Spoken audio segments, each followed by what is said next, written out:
Me gustaría que abriéramos en Ruth capítulo 1.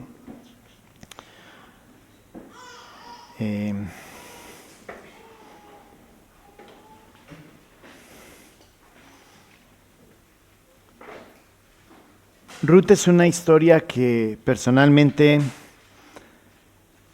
me ha marcado mucho. Personalmente porque es un contraste entre alguien que debería de haber creído, que debería ser la persona firme en lo que cree, y una persona que decide tomar el lugar, creer en el Dios, en un Dios que no es de ella. Pensar para mí en Ruth es pensar en cómo Dios me permite o me ha permitido a través de la obra de Cristo poder ser parte del pueblo. Ruth nos habla justamente de la misericordia de Dios con cada uno de nosotros. Es el ejemplo de esa misericordia. Voy a leerlo y luego me voy a centrar en algunos versículos. Dice así Ruth capítulo 1, verso 1. Aconteció en los días que gobernaban los jueces que hubo hambre en la tierra, y un varón de Belén de Judá fue a morar en los campos de Moab, él y su mujer y 2 hijos suyos. El nombre de aquel varón era Elimelec, y el de su mujer Noemí. Y los nombres de sus hijos eran Malión y Kelión, efrateos de Belén de Judá. Llegaron pues a los campos de Moab y se quedaron allí. Y murió Elimelec, marido de Noemí, y quedó ella con sus 2 hijos, los cuales tomaron para sí mujeres moabitas. El nombre de una era Orfa y el nombre de la otra Ruth, y habitaron allí unos 10 años. Y murieron también los 2, Malón y Kelión, quedando así la mujer desamparada de sus 2 hijos y de su marido. Entonces se levantó con sus nueras y regresó de los campos de Moab, porque oyó en el campo de Moab que Jehová había visitado a su pueblo para darles pan. Salió pues del lugar donde había estado, y con ella sus 2 nueras, y comenzaron a caminar para volver a la tierra de Judá. Y Noemí dijo a sus 2 nueras: Andad, volveos cada una a la casa de su madre. Jehová haga con vosotras misericordia, como la habéis hecho con los muertos y conmigo. Os conceda Jehová que halléis descanso, cada una en casa de su marido. Luego las besó, y ellas alzaron su voz y lloraron, y le dijeron: Ciertamente nosotras iremos contigo a tu pueblo. Y Noemí respondió: Volveos, hijas mías, ¿para qué habéis de ir conmigo? ¿Tengo yo más hijos en el vientre que puedan ser vuestros maridos? Volveos, hijas mías, e idos, porque yo ya soy vieja para tener marido, y aunque dijese esperanza tengo, y esta noche estuviese con marido, y aún diese a luz hijos, ¿habéis vosotras de esperarlos hasta que fuesen grandes? ¿Habíais de quedaros sin casar por amor a ellos? No, hijas mías, que mayor amargura tengo yo que vosotras, pues la mano de Jehová ha salido contra mí. Y ellas alzaron otra vez su voz y lloraron. Y Orfa besó a su suegra, mas Ruth se quedó con ella. Y Noemí dijo: He aquí tu cuñada se ha vuelto a su pueblo y a sus dioses, vuélvete tú tras ella. Respondió Ruth: No me ruegues que te deje y me aparte de ti, porque a donde quiera que tú fueres, iré yo, y donde quiera que vivieres, viviré. Tu pueblo será mi pueblo, y tu Dios mi Dios. Donde tú murieres, moriré yo, y allí seré sepultada. Así me haga Jehová, y aún me añada que solo la muerte hará separación entre nosotras 2. Y viendo Noemí que estaba tan resuelta a ir con ella, no dijo nada más. Pensando en la misericordia de Dios, de un Dios misericordioso con cada uno de nosotros, yo pienso en esta historia, ¿no? Tenemos la historia de 2 israelitas en el tiempo de los jueces. Recordemos que cuando hablamos del tiempo de los jueces, termina justamente la página anterior, dice, en esos días no había rey en Israel, cada uno hacía lo que bien le parecía. Un pueblo donde Moisés les había guiado a la tierra prometida, Josué los había introducido, los había conquistado, había ayudado a conquistar parte del territorio, pero después de Josué, el pueblo iba a veces arriba, a veces abajo, y volvían arriba y volvían abajo. Surgieron muchos jueces y en medio de esos jueces tenemos la historia de Ruth, que justamente nos habla acerca de esa misericordia.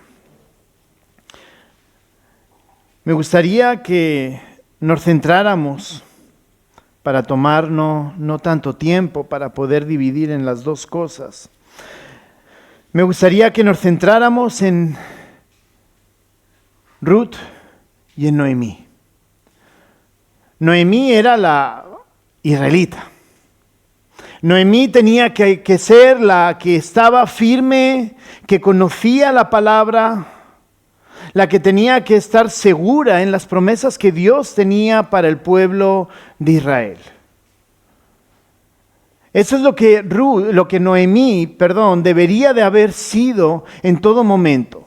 La persona que hubiera sabido dónde estaba puesta, dónde estaba sentada.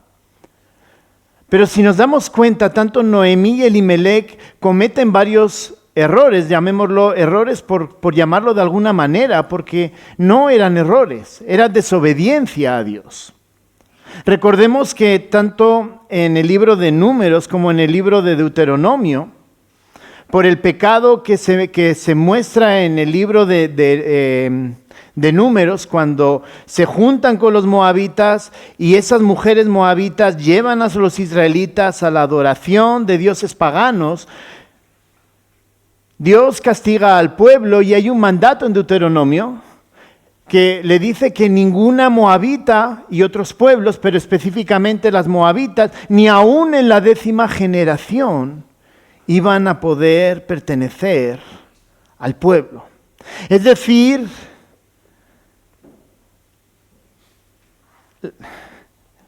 puede sonar extraño, los moabitas no tenían la oportunidad de poder pertenecer al pueblo, de poder ser parte del pueblo. Cuando leemos la ley abre puertas a los extranjeros que quieran acercarse a Dios. Y les dice a los israelitas, ustedes deben de ser ejemplo. Ustedes deben de obedecer mis mandamientos para que comprendan quién es el Dios verdadero y para que los extranjeros, los pueblos que no son israelitas, vengan a Dios para adorar.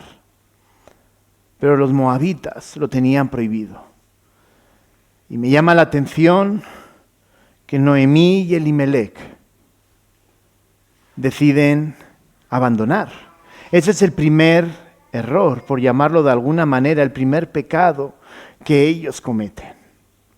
No solamente se van de Belén porque hay hambre, que podemos entenderlo, comprender que hay necesidad y entonces buscan un lugar para poder prosperar, sino que además a sus dos hijos buscan mujeres moabitas que lo tenían también prohibido. Es error tras error, tras error, tras error, lo que están cometiendo Noemí y Elimelec. Y resulta sorprendente porque esa historia está aquí en la palabra. Personas que pecaron contra Dios de manera intencional, desobedeciéndole. Dios tiene misericordia de ellos. Me quiero centrar, entendiendo eso después de la muerte, me quiero centrar en las palabras, tanto de Noemí como de Ruth. Verso 13. Verso 12, las palabras de Noemí. Esperanza tengo y esta noche estuviese con mi marido y aún diese luz hijos, ¿habéis vosotras de esperarlos hasta que fuese grande? Habíais de quedaros sin casar por amor a ellos. Y ahora escuchemos las palabras serias de Noemí que dice contra el propio Dios. No, hijas mías, que mayor amargura tengo yo que vosotras, pues la mano de Jehová ha salido contra mí. Las palabras de Noemí son palabras de desesperanza. Son palabras de sentirse abandonada por Dios. Es decir, desobedecieron a Dios de manera intencional. Se fueron a tierras que no debían haber ido. Dieron a sus hijos a mujeres que no debían de haber tenido. Y las palabras de Noemí es contra Dios. Dios me ha abandonado. Pobrecita de mí. Qué pena yo, qué tristeza yo, pero Dios me ha abandonado. Cuando las palabras de Noemí deberían de haber sido las contrarias, porque en principio ellos deberían de conocer a ese Dios de los cuales Dios les había hecho su pueblo. Pero resulta sorprendente que las palabras del creyente, vamos a ponerle con esa palabra, de la persona que debía ser la creyente, la que se mantuviera firme, son palabras de rechazo, son palabras, voy a utilizar una palabra dura, de menosprecio hacia la misericordia de Dios. Dios está contra mí.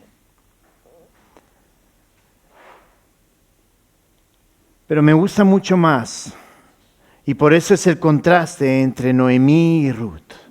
La creyente, la que debería estar firme, su percepción es que Dios no la quiere.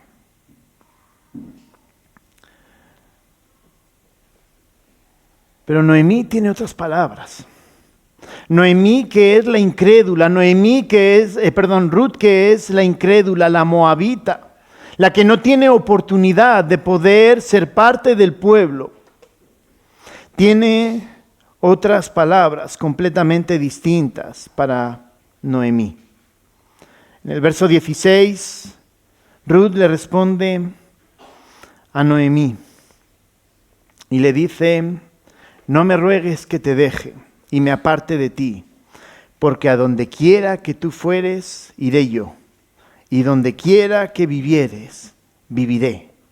Tu pueblo será mi pueblo, tu Dios será mi Dios. Donde tú murieres, moriré yo, y allí seré sepultada. Pero miren con qué palabras termina. Así me haga Jehová. Me llama mucho la atención las palabras de Ruth, porque las palabras de Ruth son justamente lo opuesto de lo que son las palabras de Noemí. Ruth, que debería ser la que su hermana, su cuñada Orfa, dijo: no, yo me voy con mis papás. Yo me vuelvo a mi vida, yo me vuelvo a mis dioses, a ver si tengo suerte y me vuelvo a casar con alguno de por allá, algún moabita que me reciba, a ver si tengo suerte. Ruth podía haber tomado el mismo camino y haber dicho: bueno, vuelvo con mis papás, a ver si tengo suerte y me encuentro a otro varón que quiera casarse conmigo. Vuelvo a mis dioses, vuelvo a mi vida anterior. Pero Ruth, de alguna manera, había entendido la misericordia de Dios a través de las vidas imperfectas de Elimelec, de Noemí y de su esposo. De alguna manera había entendido, y ella dice: no, hay algo en ese Dios que realmente yo lo quiero. Tu pueblo será mi pueblo, tu Dios será mi Dios. Yo estoy convencido que Ruth sabía que ni hasta la 10ª generación iba a poder ser parte del pueblo. Pero Ruth tenía una comprensión de la misericordia de Dios que ningún otro tenía. Ella comprendía que Dios era un Dios misericordioso, que se apiadaba de aquellas personas que se acercaban a Él. De la misma manera, para nosotros, Dios tuvo esa misma misericordia.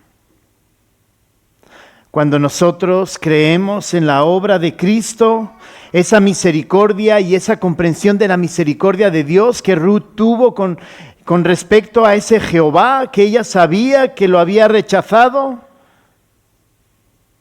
Ruth dijo: no, yo sé que Dios se apiadará de mí. Tu pueblo será mi pueblo, tu Dios será mi Dios.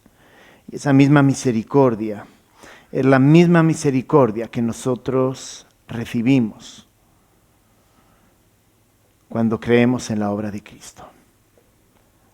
De no ser pueblo, como nos habla Primera de Pedro, en Primera de Pedro capítulo 2, el verso 9 nos lo sabemos de memoria, ¿no?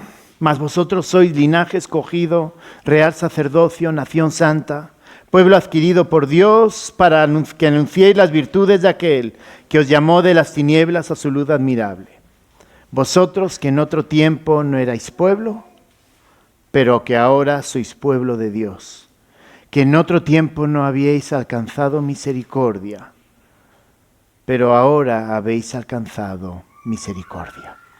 La misma misericordia que Ruth experimentó es la misma misericordia que nosotros hemos experimentado por parte de Dios a través de la obra de Cristo.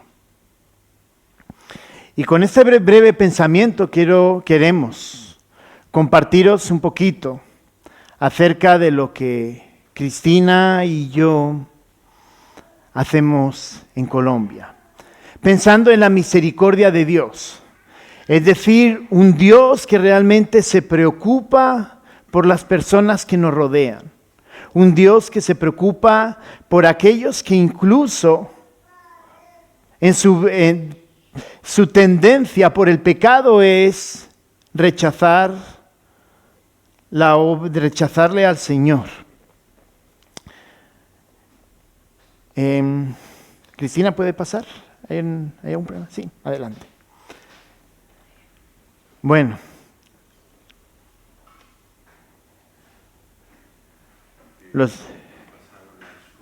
bueno, las fotos para luego.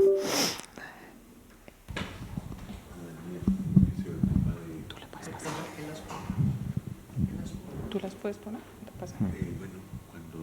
Bueno.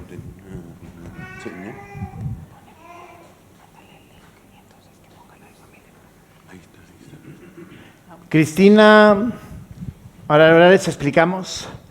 Yo soy español, pues Cristina, ya saben, seguro que han visto más fotos de ella que mía, porque es la hija, claro.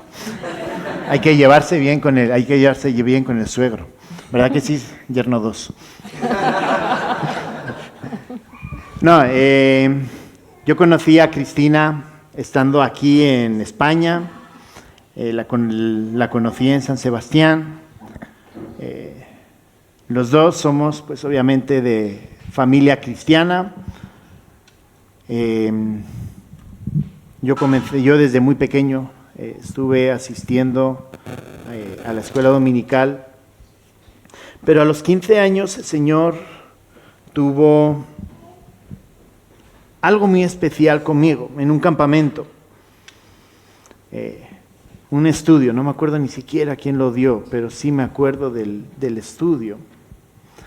El estudio básicamente que estaba exponiendo la persona, estaba hablándonos, tenía como 15, 16 años, no tenía mucho más, pero nos hablaba de ser útiles para el ministerio, útiles para el Señor.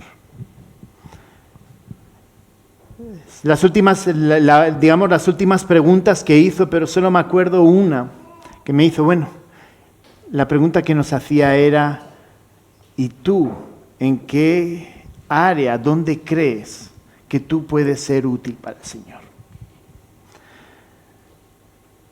La parte de enseñar siempre había sido como algo que cuando yo veía a la gente enseñar, y cuando sigo viendo a la gente enseñar, es algo que a mí mi corazón se pega con esa persona.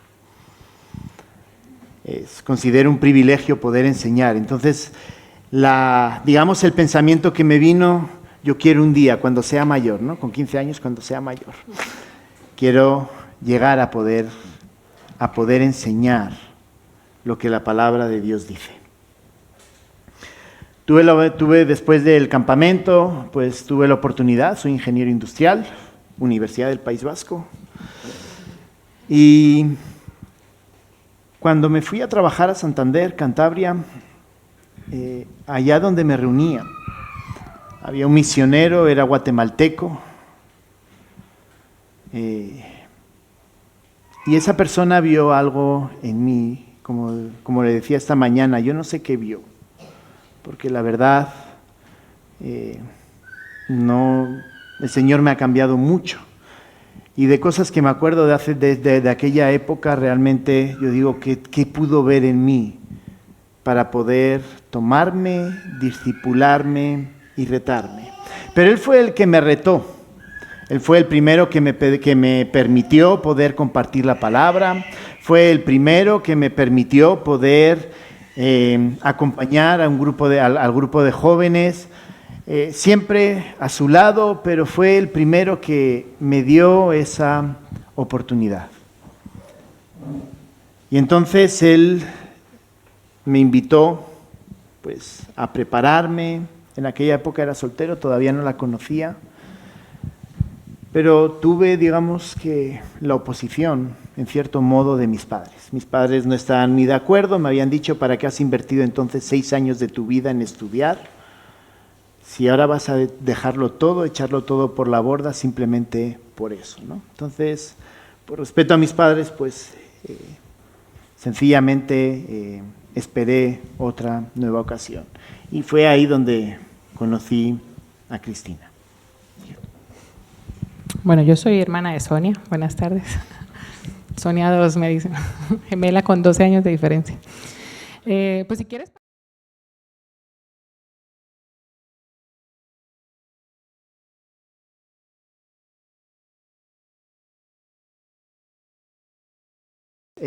Todos salimos encantados de México, pero México fue una etapa muy difícil en el sentido material, donde llevar nuestras vidas a depender del Señor fue un proceso duro.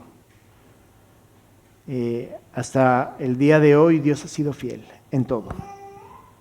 Y pues orar para que, yo sé que eso no va a faltar, pero orar para que el Señor siga, pues a través de otros hermanos, pues proveyendo para nuestras necesidades.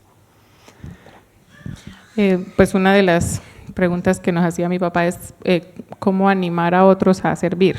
En primer lugar es una disposición, porque estas cosas vienen. Y seguramente ellos, mis abuelos que también son misioneros, fueron misioneros, tienen cada uno una escuela por la que pasamos, y eso prueba la disposición y la prioridad. Y el Señor bendice de una manera muy especial cuando uno se dedica al Señor, cuando Él es el jefe de uno. Y realmente es así, aunque uno en ese momento pues la pasa duro.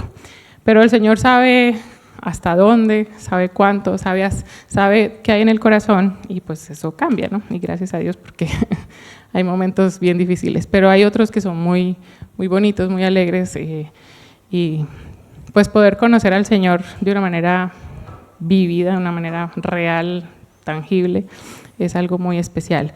Entonces, servir al Señor lo hacemos por gratitud, como dice Hebreos 12, hemos sido redimidos y por gratitud lo servimos. Y realmente pues somos profesionales, pero ese camino es mejor. Íñigo está estudiando una maestría justamente en teología, porque él también necesita recibir de otras personas para él crecer y poder dar a otros, porque a veces uno solo enseña y uno necesita también recibir, así que por eso es algo muy especial.